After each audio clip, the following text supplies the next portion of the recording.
तस्वीरों में दिख रहे ये किसान चरखी दादरी जिले के हैं, जिन्होंने सरकार के मेरी फसल मेरा ब्यौरा पोर्टल पर बड़े फर्जीवाड़ा का आरोप लगाया है। आरोप है कि दलाल फर्जी रजिस्ट्रेशन कर किसानों के नाम पर आने वाली भावंतर योजना की राशि को हड़प लेते हैं। किसानों के साथ हो रही इस धोखाधड़ी के खिलाफ पुलिस में शिकायत भी की गई, फिर भी कोई एक्शन नहीं हुआ, जिसके बाद पूर्व मुख्य संसदीय सचिव रण सिंह मान के नेतृत्व में किसानों ने मामले की उच्च स्तरीय जांच की मांग उठाई है। मामला ऑनलाइन ठगाठोरी हो रही है और क्षतिपूर्ति पोर्टल है जो ओलावृष्टि से हुए नुकसान के मुआवजे को लेकर के है। उसमें जो ऑनलाइन सिस्टम है ना, उसमें इतनी ज़्यादा ठगाठोरी हो रही है कि सरकार ने अभी तक संज्ञान लिया दिखता नहीं है कहीं भी।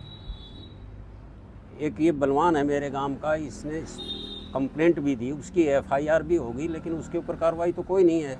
कोई कहीं का आदमी भी ऑनलाइन किसी की खेवट को उठा लेता है और भावांतर योजना भी वो उठा लेता है, और ओलावृष्टि या और प्राकृतिक प्रकोप से कोई फसल नष्ट हो जाए उसका मुआवजा भी कोई कहीं का, कोई बाहर के दूसरे ज़िले का भी आ जाता है, दूसरे हल्के का भी आ जाता है, दूसरे गांव का आ जाता है, इवन राजस्थान तक के आदमी आकर के उठा ले जाते हैं।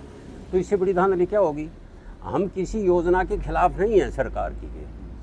ऑनलाइन सिस्टम सुविधा तो दे रहा है, लेकिन ऑनलाइन सिस्टम में जो धांधली हो रही है, जो ठगाठोरी हो रही है, उससे किसान की रक्षा करना, उसको प्रोटेक्ट करना सरकार का दायित्व है।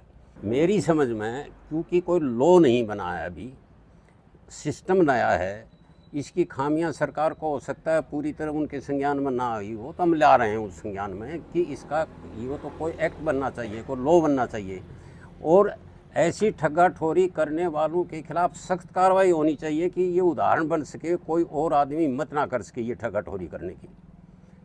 काम कोई करता है, फसल कोई उगाता है, मुआवजा कोई ले जाता है, भावांतर योजना का फ़ायदा कोई उठा ले जाता है, तो किसान ने तो अपनी फसल बेच सकता। ऑनलाइन सिस्टम में यदि दूसरे ने उठा ली तो न तो वो ओलावृष्टि का मुआवजा ले पाएगा, न वो अपनी फसल बेच पाएगा, और न बाजरा मंडी में उसका बिकेगा, और न ही उसको भावांतर मिलेगा, क्योंकि मंडी में नहीं मिलेगा तो उसको भावांतर का सवाल नहीं, कहीं भी नहीं बेचेगा। तो दोनों तरह की ठगी हो रही है, बड़े पैमाने पर हो रही है। ये उन गाँवों में ज़्यादा है जहाँ पे या तो ठोड़े की ज़मीन है, या सामलादे है, या किसी ने ठेके पर उठा ले रखी है। इवन यहाँ तक भी नहीं रुकते ठग, किसी की भी ज़मीन चाहे वो इनमें नहीं भी कवर होती, उसको उठा लेंगे ऑनलाइन सिस्टम में। किसान के लिए एक डेट बाउंड है कि आप इस तारीख तक जो है क्षतिपूर्ति पोर्टल पर डाल दो, वो डालेगा तो उसको आगे मिलेगा कि आप तो ऑलरेडी रजिस्टर्ड हो, जबकि वो रजिस्टर्ड होता नहीं है, कोई भी उठा सकता है। तो मतलब उच्च स्तरीय जांच, हाँ, उच्च स्तरीय जांच होनी चाहिए। और जो आदमी ने किए ठगाबाजी, कुछ जगह पर अधिकारियों ने समझौते करवा करके उनको पैसे दिलवा दिए, फिर उसे शिक्षा क्या मिली? उसको ठग को ऐसी शिक्षा मिलनी चाहिए ना कि वो दूसरे के लिए नज़ीर बन सके, उदाहरण बन सके। कृष्ण नाम है जी, मेरा गांव लाडे जी। सरकार कह रही है कि ऑनलाइन मेरी फसल मेरा ब्यौरा हो, चाहे क्षतिपूर्ति पोर्टल हो, चाहे भावांतर का मामला हो, हम ठगी नहीं होने दे रहे।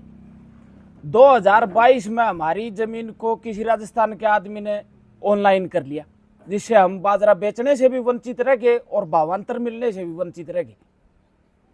इसमें तो हर तरह से धांधली है ऑनलाइन में। इसे तो पहले अच्छा था, ले जाते अपना मंडी में बेच दिया करदार, चाहे किसी व्यापारी ही दे दिया करदा। ईब तो ऑनलाइन हो तो बिकर ऑनलाइन ने कोई और कर दिया से आगलो मालिक देख दो रह जा। कितना क्या नुकसान हुआ आपको, कैसे क्या कार्रवाई? हमारी सारी जमीन ऑनलाइन कर ली उसने, 41,000 रुपया मान के चलो जी, 41,000 रुपया ले गया तो और उसकी हमने रिपोर्ट दर्ज करवाई, उस पर भी कोई कार्रवाई नहीं हुई।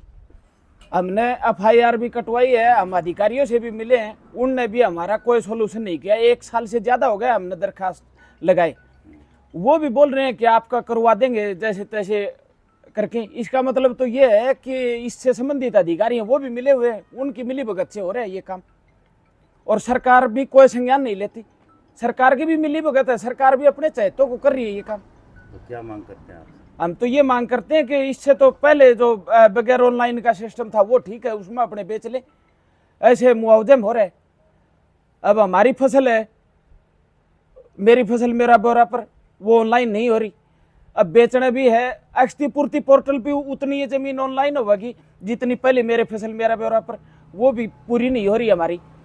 कोई और करता है क्या? हाँ जी, कोई और करता है क्या? हाँ कोई और किस्सा है, एक आदमी ने कर ली वो सारी हो जैसे। और खास करके ये जहाँ चकबंदी नहीं हो रही वहां सबसे ज्यादा दिक्कत है। थोड़े की जमीन है, एक आदमी ने जिस उठा ली वो सारी उसी के हो जाती है, और कोई उठा लो, मतलब कोई भी फ्रॉड कर सकता है। हाँ सब फ्रॉड कर सकता है। नहीं हो रहे हमारे साथ, तो 2 साल तो हो गया फ्रॉड हुई, हम मिल भी लिया, हमारा सोल्यूशन कोई नहीं हो रहा। वहीं इस समस्या को लेकर कृषि विभाग के एक वरिष्ठ अधिकारी ने फोन पर बताया कि किसान मेरी फसल मेरा ब्यौरा पोर्टल पर पंजीकरण खुद ही करे। अगर ऑफलाइन पंजीकरण भी करवा रहे हैं तो सारी डिटेल अच्छी तरीके से चेक कर लें। पंजीकरण कराने के बाद बीच बीच में पोर्टल को चेक करते रहें ताकि आपको किसी भी तरह के फ्रॉड का पता चल सके। थोड़ी सी जागरूकता से आप इस तरह की धोखाधड़ी को रोक सकते हैं। अगर किसान के साथ धोखाधड़ी हुई है तो इसकी शिकायत तुरंत पुलिस व राजस्व विभाग को दें। चरखी दादरी से पुनीत चौरान, पंजाब केसरी टीवी। हमसे जुड़े रहने के लिए हमारे YouTube चैनल को सब्सक्राइब करें और नई वीडियो की नोटिफिकेशन के लिए बेल आइकॉन को दबाएं। अगर आप ये वीडियो Facebook पर देख रहे हैं तो लाइक जरूर करें और ज्यादा से ज्यादा शेयर करें। धन्यवाद।